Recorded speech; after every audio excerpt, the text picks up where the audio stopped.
city which has been destroyed. All the buildings are lying in ruins. The walls of the city have crumbled down. The people are hungry and disorganized, broken and lost.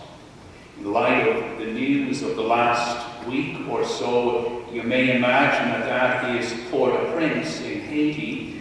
And we'll come to Haiti in a moment, but I wasn't thinking of Port-au-Prince in Haiti right away. I was thinking of another city in ruins and another people who strive to overcome their destruction. The year is 539 BC. The city is Jerusalem. Jerusalem, which had been destroyed about 50 years earlier, 587 BC, by Nebuchadnezzar, the king of the Babylonians. The people were taken out from Jerusalem, but then sometime around 539, Darius, the king of the Median Persian Empire, conquered Nebuchadnezzar, and he gave permission for all of the exiles to return to their home cities. The people went back to Jerusalem, but even though they began to live in the city of Jerusalem, a very strange thing happened. They didn't try to clean up the rubble.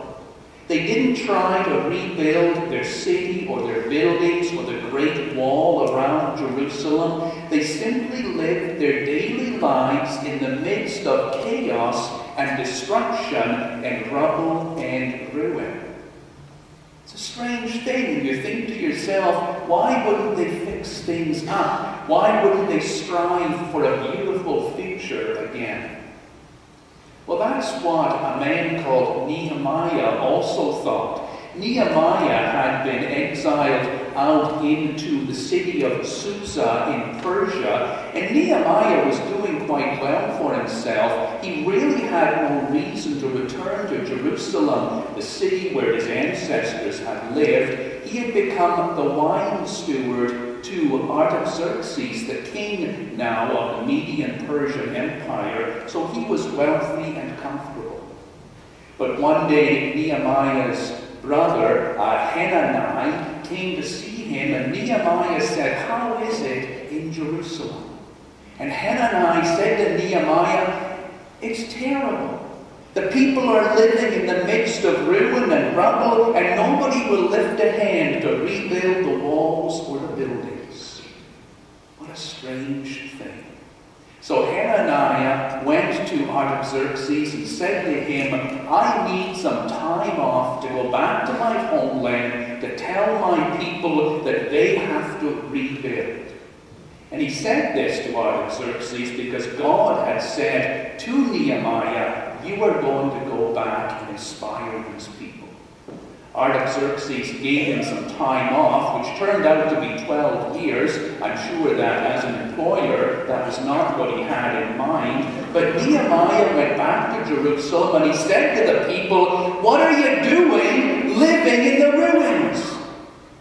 Why won't you build up from the rubble? Why won't you drag all of this garbage out of the streets? You live your daily lives walking around this mess." And the answer was really clear and really simple. The people of Jerusalem had forgotten God's dream. They had forgotten that God had a dream of a world in which everyone had food and water, shelter and security, peace and prosperity, medicine and health and strength. They had forgotten that God's vision for humankind was to live in harmony with health and strength and freedom. And all it took was for Nehemiah to go back to them and say, "Remember the dream." And as soon as he said that, the people remembered.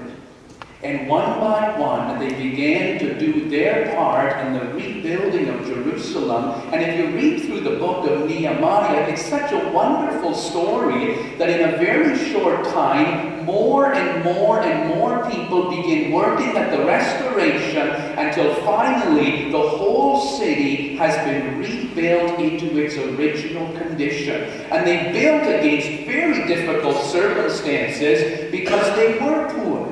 And there was a threat from the outside. It's in the book of Nehemiah where you have the story of the people working with the trowel in one hand to lay up the stones and the bricks, but in the other hand they're carrying a sword to fight off the enemies who are trying to stop them. And when all the city was rebuilt, the word went out to all the exiles who had never wanted to come home. And the word was this: Jerusalem has been rebuilt.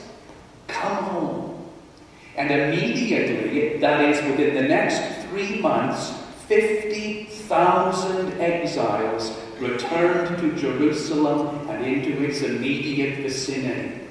And they said, "This is wonderful. We didn't know that you could rebuild a city and remake a life. How was it done?" Nehemiah said, "I will tell you how it was done." And he called all the people together, and he called upon the priest Ezra, and he said, "Ezra, I want you to start reading to these people from the law of God." And that's what Ezra did. And I want to be very specific here. When we think about the law of God, sometimes we think of those endless lists of don't do this and don't do that, and don't eat owls or snakes or lobsters, and all of this nonsense stuff. But in fact, the law of God is much broader than that. What the law of God is the law that says every human being is precious. Every little child is infinitely worthwhile. Every person is entitled to food and water and peace and shelter. And God's vision for humanity is a humanity living with peace and wonder and joy.